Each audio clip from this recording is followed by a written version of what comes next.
Hello, everybody, and welcome to this live stream, where today I discuss the recent news. And apologies, I'm a little bit late to the party to this, but been a bit busy.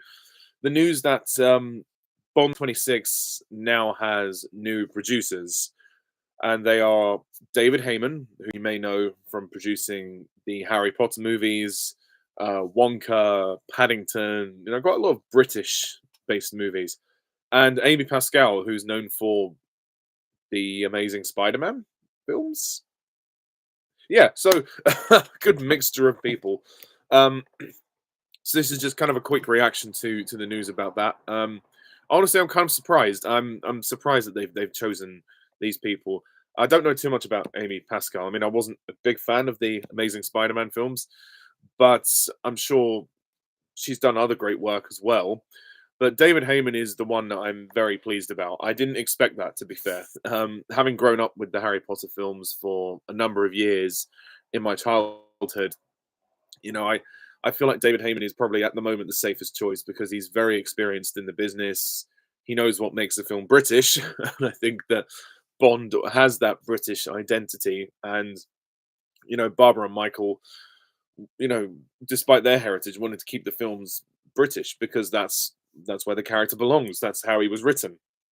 So yeah, it does mean that there will be quite a few changes, I think, to the initial series. I hope that though we do keep some of those traditions that we've had for the first 25 films with the Eon era, where we have obviously the titles, the cars, the music, the gadgets, all of that stuff that we've come to know and love, but maybe done in a slightly different way.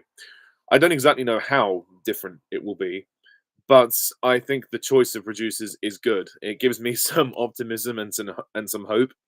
Whether Amazon will want to do a series before the movie, I don't think so. I think Bond 26 is the first priority, and I think that any upcoming series will probably be after Bond 26. This gives me confidence that now that we have the producers, things are going to start moving. The marketing is going to start rolling, and we hopefully will find out who the new Bond is this year. I mean, it's March 31st of March 2025 at the time of recording, so I suspect that maybe in the next maybe the next couple of months or so, we'll hear some more Bond news. It's good that things are now in motion. We kind of have a rough idea of where it's going to go.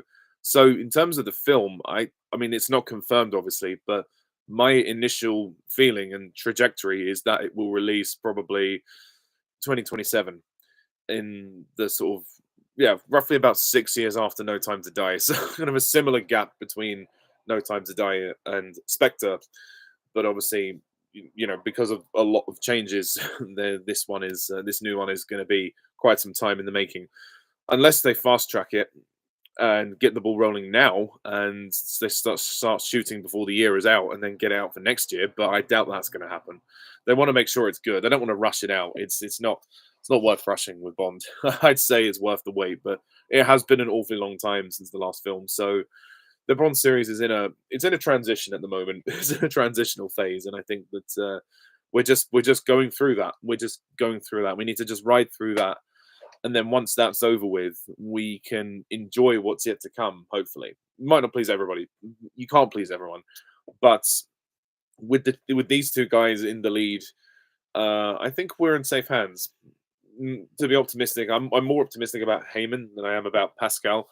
Don't know much about Amy Pascal, but judging the fact that we have David Heyman, I think we should be quietly optimistic about that. Yes, yeah, he did. He did a really good job with Harry Potter. I mean, I know a lot of people don't care for the films as much as the books, and that's fine. But the films really got me into it, and I was 4 years old when the first one released, and it holds a very special place in my heart. And obviously when the series ended, it was very sad. But he's a fantastic producer. He saw the potential in the material, and he was the one that took it to J.K. Rowling and said, "Look, I really want to make film adaptations of your stories."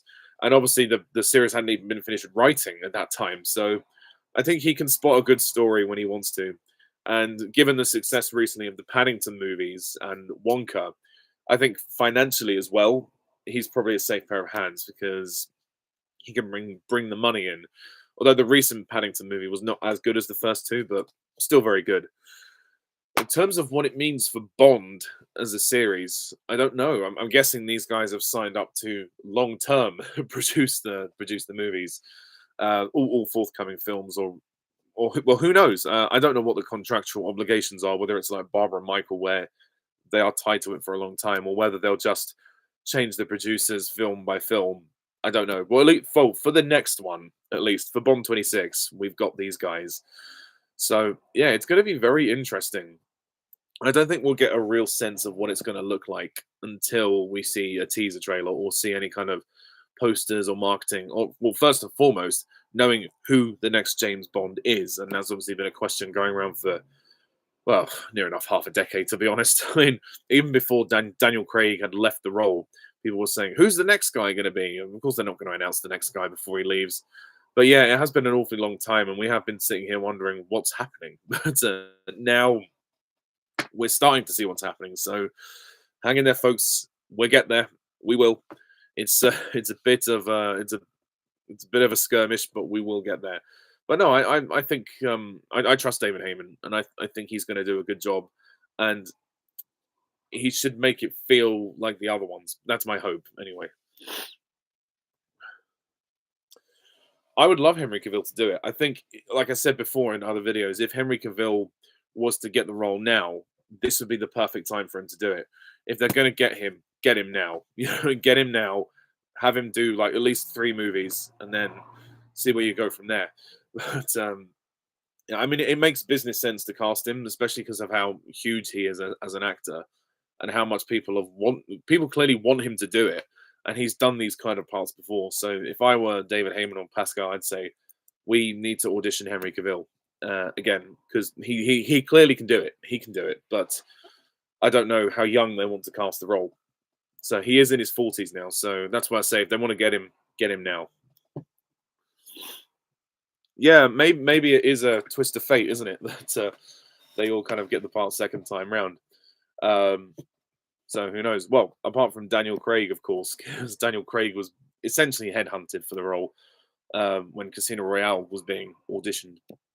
So yeah, I am optimistic. You know, I'm optimistic. I think the first thing is though, I really want them to cast Bond and find out who they're gonna choose for a long term thing. Because the thing is, if they're just thinking about this film, then maybe they can cast it slightly older. But if they're thinking we want someone long term who would probably commit to this for a long time, doing more than just the films, doing some spin offs or whatever, that's different. That would then be a huge undertaking.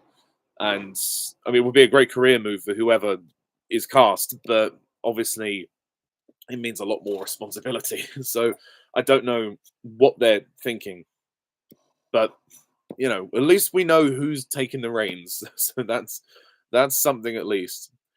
So I really don't have a huge amount to say on this beyond that. I'm looking forward to more news, and I think that you know, if like I said before, if Amazon are gonna do more additional content, that's fine, provided they keep it within what the fans want. I think there has to be a fine line between saturation and oversaturation, and I think that's what a lot of streaming services don't understand.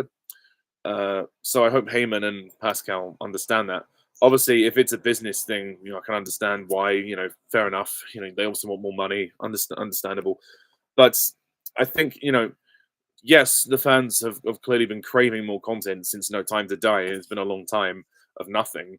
You know, we obviously don't want long periods of nothing, but we do need perhaps maybe just you know one spin-off every few years rather than like 3 or 4 spin-offs in a year. That is oversaturation. You know, that is too much, and that's what Marvel do.